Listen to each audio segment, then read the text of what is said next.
Grüß euch, hallo. Ich bin der Christoph, das ist die Alex und heute wird es ein bisschen persönlich.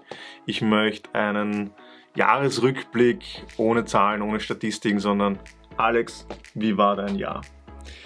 Ja, mein Jahr war sehr anstrengend, aber auch sehr eindrucksvoll. Ich konnte ein paar nette Projekte erledigen und ja, ich bin froh, dass wir endlich ins nächste Jahrzehnt wechseln. Sehr cool. Was war das größte Projekt oder das anstrengendste Projekt, wo du die meiste Zeit investiert hast, damit du sagen kannst, jetzt bist du zufrieden? Also mein anstrengendstes Projekt, welches ich veröffentlicht habe, entweder auf meinem Kanal oder in den Social Media Kanälen, Genau, war es zählt alles. definitiv das Weltreanimationstagsvideo.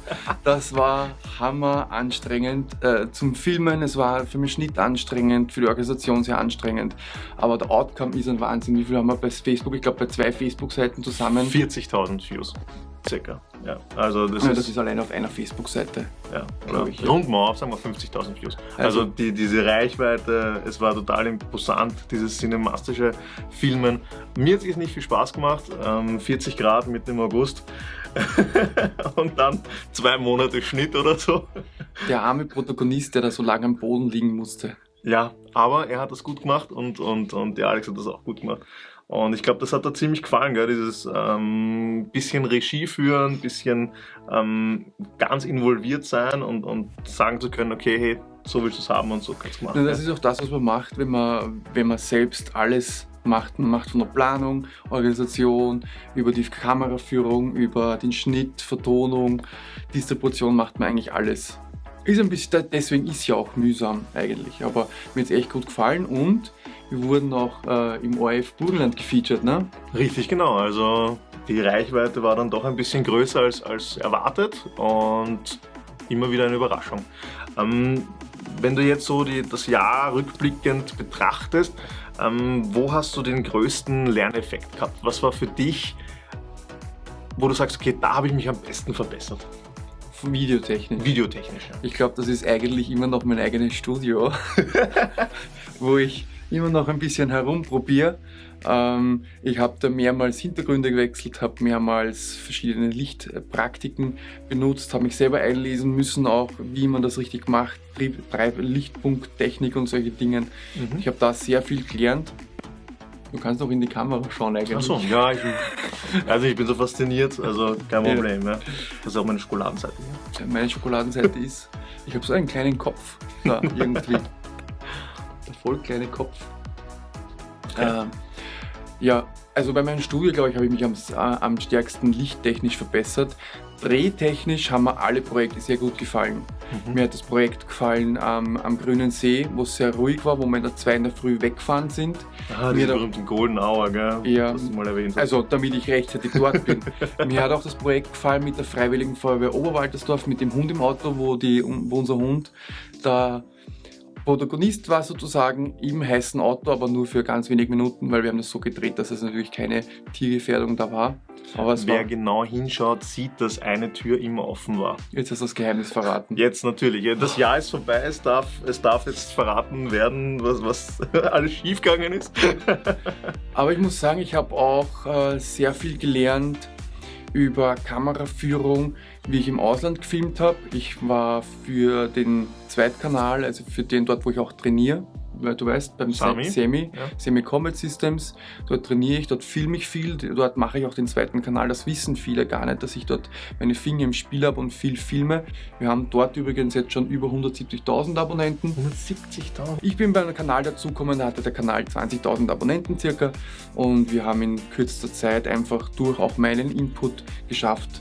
Wann hast du das Zertifikat bekommen für die 100.000? Ende letztes Jahr war es, haben wir 100.000 Abonnenten geknackt und seitdem sind nochmal 70.000 Abonnenten dazukommen. Was war im Ausland? Die Sache war Tschechien, genau, wir waren in Tschechien und haben 2 Tage lang die Spezialeinheit der Polizei in Tschechien beim Üben gefilmt, beziehungsweise wir haben die Drehtage angesetzt Und die haben gesagt, okay, sie machen mehrere Übungen, die sie planen, wie zum Beispiel Türsprengen, Wandsprengen, Scharfschützen, Zugriff, Abseilen, glaube ich, Abseilen war dabei im Auto. Das war sehr intensiv und ich durfte halt wirklich überall dabei sein. Ich bin hinter dem Scharfschützen gestanden, wie der abgedrückt hat. Ich bin vor dem Gewehr vorbeigelaufen. Ich war am Schießplatz, da habe ich mir gedacht gehabt, ich verliere gleich mein Leben, weil der hat sich einfach auf einmal, ich bin da gestanden und der ist da gestanden, hat mich mit der Waffe angeschaut und musste hinten hinschießen, hat sich vor mir mit der scharfen Waffe umdreht.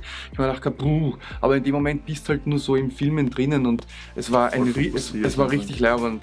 Okay. Also das war bis jetzt, glaube ich, eines der spannendsten Dinge. Geht ja auch um die Action, es geht ja darum, dass du vieles erlebst und ich glaube, das zählt eindeutig zu deinen Highlights dazu.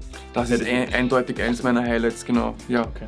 Was hat einfach nicht funktioniert, obwohl du dich bemüht hast, obwohl du sagst, ach, ich habe so viel Energie reingesteckt? Ja, ich habe viel Energie reingesteckt in die Recherche und Aufbereitung von meinen Videografie-Tutorials und Fotografie-Tutorials, wo es halt darum geht, was kann die Kamera, wie stelle ich die ein, wie benutze ich sie richtig und so weiter.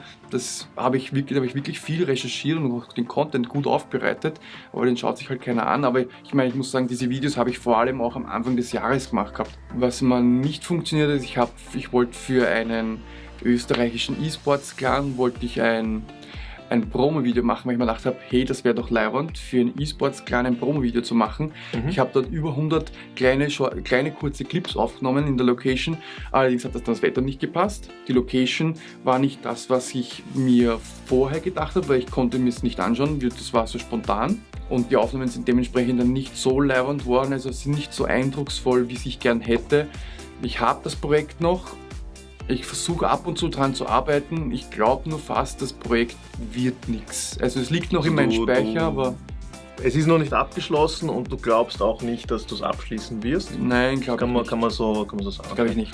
Aber aufgrund dessen habe ich halt dann für unseren Cousin eigentlich dann auch einmal probiert, für einen Streamer auch ein Video zu machen und ich glaube, das ist recht gut geworden eigentlich. Das ist ziemlich cool, weil mir gefällt dann am Schluss, also ich möchte jetzt nicht spoilern, Nein, aber das Video ist öffentlich. Das Video ist öffentlich.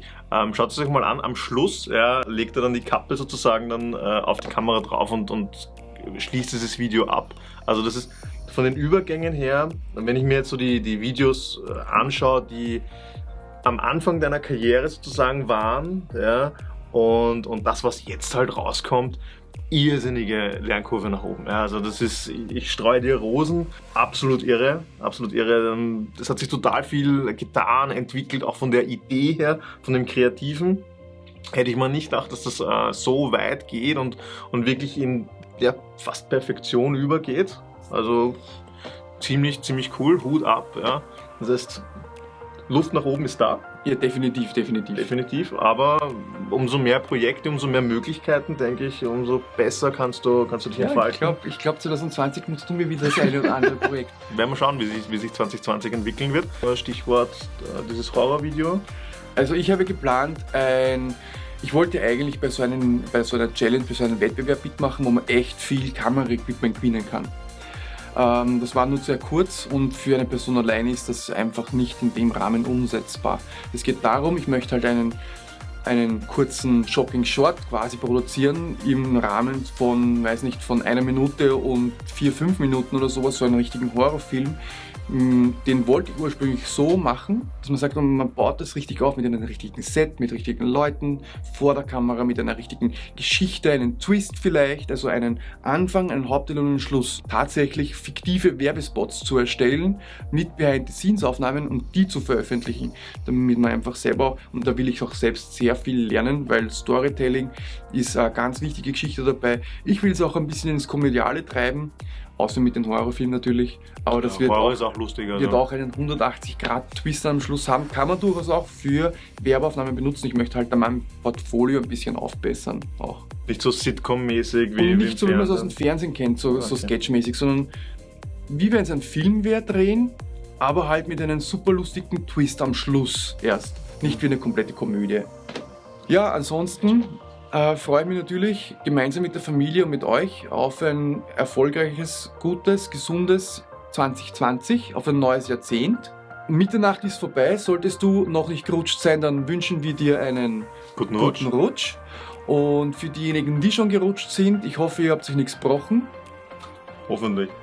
Ich hoffe, ihr seid gesund. Wenn ihr Alkohol getrunken habt, am besten nicht Auto fahren. Don't drink and drive. Genau, don't drink and drive. Und ja, wir wünschen euch ein frohes neues Jahr. Und dass alles, was ihr euch vornehmt, immer im Fokus bleibt und dass ihr es schafft, gell? Gesund bleiben, Leute. Brav bleiben. Ciao. Ciao.